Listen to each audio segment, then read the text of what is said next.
Hello जय हिंद नमस्कार दोस्तों, आप सभी का स्वागत है आपके अपने YouTube channel online GK free classes में। आज के इस वीडियो में हम एसएससी एमटीएस 2024 के एग्जाम के लिए 35वां मॉडल पेपर लेकर आए हैं, जिसके अंदर हम बहुत ही शानदार क्वेश्चनों को कवर करेंगे और वो सभी क्वेश्चन आपके एसएससी एमटीएस 2024 के एग्जाम के लिए इम्पोर्टेंट रहेंगे। इसलिए इस 35वें मॉडल पेपर को आपको कंप्लीट देखना है और इस मॉडल पेपर के एंड में आपको बताना है कि आपके टोटल कितने क्वेश्चन है सही होते हैं। तो चलिए शुरू करते हैं इस 35वें मॉडल पेपर को बिना देरी के। पहला प्रश्न है आप सभी के सामने, नीचे दिए गए प्रश्न में प्रश्न चिन्ह के स्थान पर आने वाली संबंधित संख्या को ज्ञात करें। यानी कि यहाँ पर हमें बताना है कि इस प्रश्न चिन्ह के स्थान पर कौन सी संख्या आएगी। तो मेरे भाई ऐसे प्रश्न को आप एग्जाम में कैसे सोल्व करेंगे, तो वो देखिए सबसे पहले तो हमें यहाँ पर देखना है कि यहाँ पर सी डी से यहाँ पर 68 कैसे लिखा गया है। यानी कि जिस प्रकार से यहाँ पर सी डी से यहाँ पर जिस प्रकार से 68 लिखा गया है, सेम इसी प्रकार से हम बताएंगे कि एसी से यहाँ पर क्या लिखा जाएगा। तो मेरे भाई इस प्रश्न के अंदर क्या लॉजिक अप्लाई किया गया है, तो वो देखिए सबसे पहले यहाँ से इन सभी को यहाँ से हटा देते हैं। अब देखिए मेरे भाई सबसे पहले हम यहाँ पर देखेंगे कि सी डी से यहाँ पर 68 कैसे बना है। तो यहाँ पर देखिए यहाँ पर तो है अल्फाबेट लेटर और यहाँ पर क्या है संख्या। तो अल्फाबेट लेटर से संख्या कैसे बनाएंगे, तो सबसे पहले यहाँ पर जितने अल्फाबेट लेटर दिए गए हैं इन सभी का हम क्या करेंगे, नंबरिंग करेंगे। जैसे यहाँ पर क्या है सी है और डी है, तो सी कितने नंबर पर आता है, तो सर सी आता है 3 नंबर पर है। फिर क्या है डी, डी कितने नंबर पर आता है, 4 नंबर पर है। अब यहाँ पर क्या संख्या बन गई 34, और इस 34 से 68 कैसे बनेगा, तो यहाँ पर देखिए यदि इस 34 का हम क्या करें 2 से गुणा कर दें तो 34 दूना कितना हो जाएगा 68 हो जाएगा। और 68 मेरे भाई यहाँ पर देखिए आप सभी के सामने दिया गया है। अब इसी प्रकार से हमसे पूछा गया है कि एसी से यहाँ पर क्या आएगा, तो हम आसानी से बता सकते हैं कि एसी से इस प्रश्न चिन्ह के स्थान पर क्या आएगा।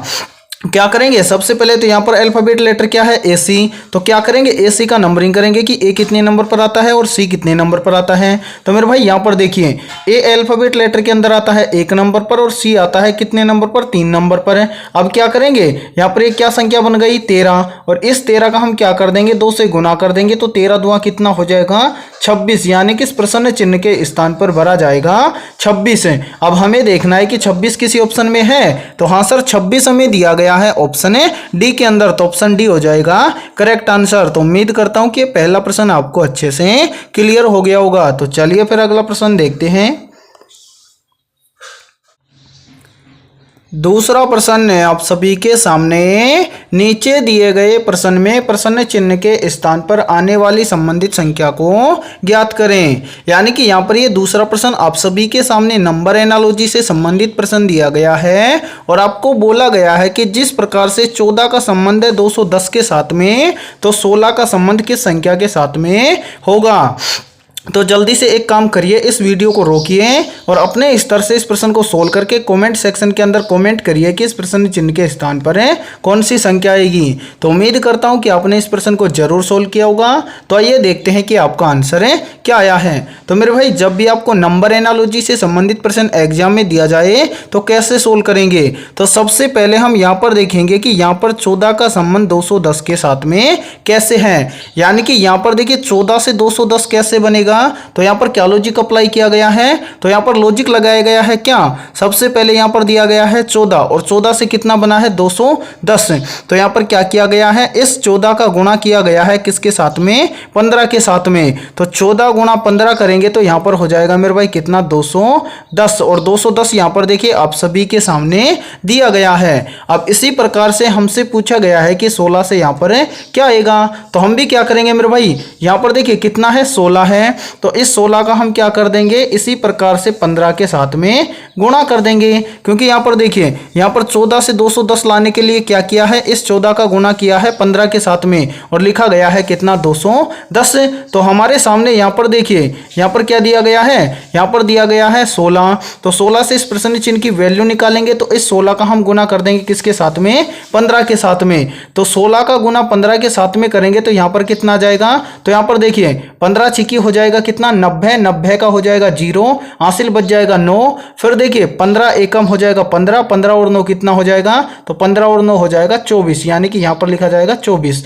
यानी कि 16 का गुना 15 के साथ में करेंगे तो यहाँ पर आ जाएगा 240, यानी कि प्रश्न चिन्ह के स्थान पर भरा जाएगा 240। अब हमें देखना है कि 240 किसी ऑप्शन में है, तो हाँ सर 240 हमें दिया गया है ऑप्शन डी के अंदर। तो दूसरे प्रश्न के अंदर ऑप्शन डी हो जाएगा करेक्ट आंसर। तो उम्मीद करता हूं कि दूसरा प्रश्न भी आपको अच्छे से क्लियर हो गया होगा। तो चलिए फिर अगला प्रश्न देखते हैं। तीसरा प्रश्न है आप सभी के सामने, नीचे दी गई आकृति में कुल कितने त्रिभुज हैं ज्ञात करें। यानी कि तीसरा प्रश्न आप सभी के सामने काउंटिंग फिगर से संबंधित प्रश्न दिया गया है और आपसे पूछा गया है कि इस नीचे दी गई आकृति में कुल कितने त्रिभुज हैं। तो मेरे भाई ऐसे प्रश्न को आप एग्जाम में कैसे सोल्व करेंगे, तो वो देखिए, यानी कि यहाँ पर आपको बताना है कि इस आकृति में कुल कितने त्रिभुज हैं। यदि हम एक एक त्रिभुज को काउंट करेंगे तो टाइम ज्यादा लगेगा, लेकिन हमें क्या करना है, एग्जाम के अंदर टाइम को बचाना है। तो ऐसे क्या शॉर्ट ट्रिक लगाएं कि इस आकृति के अंदर कितने त्रिभुज हैं हम फटाफट से ज्ञात कर लें। तो इसके लिए बहुत ही शानदार ट्रिक है। ट्रिक क्या है वो देख लीजिए। सबसे पहले मेरे भाई यहाँ पर देखिए, यहाँ पर जब भी आपको इस तरह की आकृति दिखे तो याद रखना ऐसी आकृति में कितने त्रिभुज होते हैं। तो मैं काफी बार बता चुका हूं कि जब भी आपको ऐसी आकृति दिखे तो ऐसी आकृति में त्रिभुज होते हैं 8। अब नए बच्चे हैं तो उनको देख लीजिए कि कैसे हैं 8। तो यहाँ पर देखिए 4 तो आपको स्पष्ट दिख जाएंगे, यहाँ पर ये वाले 4, ठीक है। तो यहाँ पर हम लिख देते हैं 4, ठीक है मेरे भाई। अब यहाँ पर देखिए एक त्रिभुज यहाँ से ये वाला बन जाएगा, बन गया, ठीक है। अब एक जस्ट इसके नीचे बन जाएगा एक त्रिभुज, ठीक है। तो इस 4 के अंदर क्या करेंगे, इन दो को जोड़ देंगे। फिर मेरे भाई यहाँ पर देखिए, यहाँ पर देखिए ये वाला त्रिभुज बन जाएगा, एक त्रिभुज ये वाला बन जाएगा और एक जस्ट इसके पीछे ये वाला त्रिभुज बन जाएगा। तो यहाँ पर देखिए 4 के अंदर हम क्या करेंगे, यानी कि यहाँ पर देखिए यहाँ पर +2 और कर देंगे तो 4 और 2 6, 6 और 2 8, यानी कि इस आकृति के अंदर कुल कितने त्रिभुज हैं, 8 त्रिभुज हैं। ये मैंने बताया था कि आपको जब भी इस तरह की आकृति दिखे तो आपको याद रहे कि ऐसी आकृति में कितने त्रिभुज होते हैं, 8 त्रिभुज होते हैं। यहाँ तक क्लियर है? हाँ सर बिल्कुल क्लियर है। तो यहाँ पर देखिए एक बार मैं इनको यहाँ से हटा देता हूँ थोड़ा सा एक बार, ताकि आप इस प्रश्न को अच्छे से समझ सको, ठीक है मेरे भाई। तो यहाँ पर देखिए, यहाँ पर इसको यहाँ से थोड़ा सा हटा देते हैं। अब देखिए यहाँ पर आपको क्या पता चला, यहाँ पर आपको पता चला कि यहाँ पर जब भी ऐसी आकृति आपको दिखेगी तो ऐसी आकृति में त्रिभुजों की संख्या कितनी होती है, तो ऐसी आकृति में होते हैं 8 त्रिभुज। अब यहाँ पर देखिए ये बड़ी आकृति है, तो इस बड़ी आकृति में ऐसी कितनी आकृतियां हैं या फिर कितनी आकृति दिखाई दे रही हैं, तो सर हमें तो इस बड़ी आकृति में ऐसी एक ही आकृति दिखाई दे रही है और ये वाली है, ये बीच के अंदर बन रही है। तो मेरे भाई यहाँ पर देखिए बीच में ऐसी आकृति दिख रही है, तो इस आकृति में कितने त्रिभुज हो जाएंगे, तो इसमें हो जाएंगे 8 त्रिभुज, ठीक है। तो यहाँ पर देखिए यहाँ पर तो हो जाएंगे 8 त्रिभुज। देखिए थोड़ा सा समझने में टाइम लगेगा, लेकिन आप ऐसे प्रश्न को आसानी से सोल्व कर दोगे, ठीक है। बीच वाली आकृति में कितने बन गए, 8 त्रिभुज। तो यहाँ पर देखिए मेरे भाई एक बार इसको यहाँ से थोड़ा सा हटा देते हैं। यहाँ पर देखिए यहाँ पर जो ये वाली आकृति है, इस आकृति में कितने त्रिभुज बने, 8 त्रिभुज। तो यहाँ पर देखिए एक बार इस आकृति को हम कंप्लीट कर देते हैं। यहाँ पर देखिए 8 त्रिभुज हैं, तो यहाँ पर हम लिख देंगे 8। अब देखिए मेरे भाई इन 8 के अलावा कहीं पे त्रिभुज हैं, तो हाँ सर बन रहा है। देखिए एक त्रिभुज तो ये वाला बन रहा है, ठीक है। अब इसी प्रकार से एक त्रिभुज ये वाला बन जाएगा मेरे भाई, ये वाला, ठीक है। सेम इसी प्रकार से यहाँ पर देखिए, यहाँ पर देखिए एक त्रिभुज ये वाला बन जाएगा। अब देखिए यहाँ पर फिर ये वाला त्रिभुज बन जाएगा। तो 2 ऊपर हैं 2 नीचे हैं, तो कितने हो गए, 4। तो इस 8 के अंदर हम क्या करेंगे, +4 कर देंगे। अब इनके अलावा कहीं पे त्रिभुज बन रहे हैं, तो वो भी देखिए मेरे भाई इनके अलावा और त्रिभुज बन रहे हैं। कहाँ पर बन रहे हैं, तो यहाँ पर देखिए, यहाँ पर इन दोनों को मिलाकर एक त्रिभुज ये बन जाएगा, बन गया, हाँ सर बन गया। अब जस्ट इसी प्रकार से इन दोनों को मिलाकर एक नीचे बन जाएगा, कितने हो गए, 2। अब सेम इसी प्रकार से और देखिए मेरे भाई यहाँ पर क्या करना है, यहाँ पर आपको देखना है, यहाँ पर देखिए जिस तरह से इन दोनों को मिलाया है, तो यहाँ पर इन दोनों को मिला देंगे, एक त्रिभुज ये बन जाएगा और एक त्रिभुज ये वाला बन जाएगा, ठीक है, 2 ऊपर 2 नीचे, ठीक है, तो 4 ये हो जाएंगे, तो यहाँ पर +4 ये कर देंगे। अब इसके अलावा कोई त्रिभुज दिख रहा है तो नहीं सर, इसके अलावा कोई भी त्रिभुज नहीं दिख रहा है। यानी कि यहाँ पर देखिए 4 त्रिभुज ये हो गए, सॉरी 8 ये हो गए, 4 ये हो गए और 4 ये हो गए, तो 8 और 4 12, 12 और 4 कितना हो जाएगा 16। यानी कि हमारे सामने जो ये वाली आकृति दी गई है, इस आकृति के अंदर कितने त्रिभुज हैं 16। अब हमें देखना है कि 16 किसी ऑप्शन में है, तो हाँ सर 16 हमें दिया गया है ऑप्शन ए के अंदर, तो तीसरे प्रश्न के अंदर ऑप्शन ए हो जाएगा करेक्ट आंसर। तो उम्मीद करता हूं कि तीसरा प्रश्न भी आपको अच्छे से क्लियर हो गया होगा। देखिए इस प्रश्न को आपको थोड़ा सा समझने में टाइम लगा है, लेकिन जब आप ऐसे प्रश्न को एग्जाम में देखोगे तो इस तरह से शॉर्ट ट्रिक लगाकर ऐसे क्वेश्चनों को सोल्व करना है, ठीक है। तब आगे जब भी आपको ऐसी आकृति दिखेगी तो आप काउंट कर लेंगे कि कितने त्रिभुज हैं, तो हाँ सर बिल्कुल कर लेंगे। तो चलिए मेरे भाई अगला क्वेश्चन देखते हैं। चौथा प्रश्न है आप सभी के सामने, एक निश्चित कोड भाषा में TEA को 23 और SKY को 52 लिखा जाता है, तो उसी भाषा में JAM को कैसे लिखा जाएगा। यानी कि चौथा प्रश्न आप सभी के सामने कोडिंग डिकोडिंग से संबंधित प्रश्न दिया गया है। तो कोडिंग डिकोडिंग से संबंधित प्रश्न को हम एग्जाम में कैसे सोल्व करेंगे, तो वो देखिए सबसे पहले यहाँ पर क्या बोला गया है, यहाँ पर बोला गया है कि एक निश्चित कोड भाषा में TEA को क्या लिखा जाता है, तो TEA को लिखा जाता है कितना 23। फिर देखिए आगे क्या बोला गया है, आगे बोला गया है कि SKY को क्या लिखा जाता है, तो SKY को लिखा जाता है 52, ठीक है। और आपसे क्या पूछा गया है, आपसे पूछा गया है कि JAM को क्या लिखा जाएगा या JAM को कैसे लिखा जाएगा। तो ऐसे प्रश्न को सोल्व कैसे करेंगे, सबसे पहले तो यहाँ पर हम देखेंगे कि TEA से यहाँ पर 23 कैसे लिखा गया है। फिर सेम इसी प्रकार से यहाँ पर देखेंगे कि SKY से यहाँ पर 52 कैसे लिखा गया है। यानी कि जिस प्रकार से TEA से यहाँ पर 23 और SKY से यहाँ पर जिस प्रकार से 52 लिखा गया है, सेम इसी प्रकार से हम बताएंगे कि JAM से यहाँ पर क्या लिखा जाएगा। तो यहाँ पर देखिए मेरे भाई, यहाँ पर सोल्व कैसे करेंगे, तो सबसे पहले हम क्या करते हैं, यहाँ पर देखते हैं कि यहाँ पर देखिए TEA से यहाँ पर 23 कैसे बनेगा। तो यहाँ पर अल्फाबेट लेटर दिए गए हैं और अल्फाबेट लेटर से क्या दी गई है, संख्या। तो अल्फाबेट लेटर से संख्या कैसे बनाएंगे, तो सबसे पहले यहाँ पर जो ये वाले अल्फाबेट लेटर हैं इन सभी का हम क्या करेंगे, नंबरिंग करेंगे। जैसे 1 नंबर पर क्या है, T है, T कितने नंबर पर आता है, तो सर T आता है 20 नंबर पर है। फिर क्या है E कितने नंबर पर आता है, तो E आता है 5 नंबर पर है। फिर क्या है A कितने नंबर पर आता है, 1 नंबर पर है। अब यहाँ पर देखिए क्या आया, 20 5 1। अब इन सभी संख्याओं से यहाँ पर 23 कैसे बनेगा, तो यहाँ पर देखिए मेरे भाई यदि हम इन संख्याओं को जोड़ देते हैं तो कितना बनेगा, तो 20 और 5 हो जाएगा 25, 25 और 1 कितना हो जाएगा 26। यानी कि इन सभी संख्याओं को जोड़ा तो कितना आया 26। अब 26 से 23 कैसे बनेगा, तो यहाँ पर देखिए यहाँ पर कितना अल्फाबेट लेटर दिया गया है, तो यहाँ पर अल्फाबेट लेटर दिया गया है TEA, यानी कि कितने लेटर हैं 3। तो यदि हम क्या करें, इस 26 में से 3 को कम कर दें तो यहाँ पर कितना हो जाएगा 23। और 23 यहाँ पर देखिए मेरे भाई आप सभी के सामने दिया गया है। अब सेम इसी प्रकार से यहाँ पर देखेंगे कि SKY से यहाँ पर 52 ऐसे ही लिखा गया है क्या, तो करेंगे क्या, सबसे पहले मेरे भाई यहाँ पर देखिए, यहाँ पर हम क्या करते हैं, यहाँ पर हम देखेंगे सबसे पहले क्या SKY ये अल्फाबेट लेटर हैं और इनसे कौन सी संख्या आई है, तो यहाँ पर संख्या आई है 52। तो सबसे पहले हम SKY का क्या करेंगे, नंबरिंग करेंगे।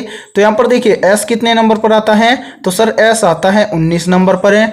फिर क्या है मेरे भाई, फिर है K कितने नंबर पर आता है, तो K आता है 11 नंबर पर है। फिर क्या है Y कितने नंबर पर आता है, तो Y आता है 25 नंबर पर है। अब हम क्या करेंगे, इन तीनों संख्याओं को आपस में जोड़ देंगे। तो यहाँ पर देखिए 19 और 11 कितना हो जाएगा, तो सर 19 और 11 हो जाएगा कितना मेरे भाई 30, ठीक है।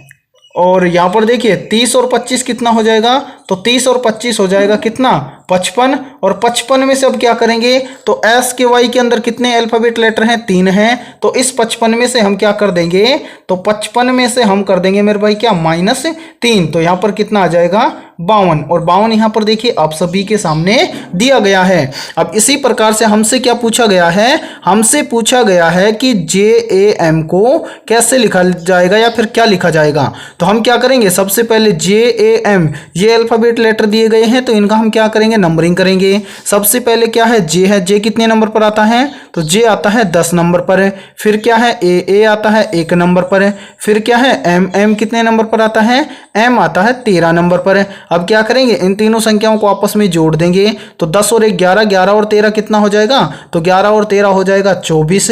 अब यहाँ पर क्या करेंगे, सभी में से क्या किया गया है, जितने अल्फाबेट लेटर दिए गए हैं उन सभी को कम किया गया है। तो यहाँ पर देखिए मेरे भाई, यहाँ पर जे ए एम, इसके अंदर कितने अल्फाबेट लेटर हैं, 3 हैं। तो यहाँ पर भी हम क्या कर देंगे, इस 24 में से क्या कर देंगे, 3 को कम कर देंगे। तो 24 में से 3 को कम कर देंगे तो यहाँ पर कितना आ जाएगा, 21 है।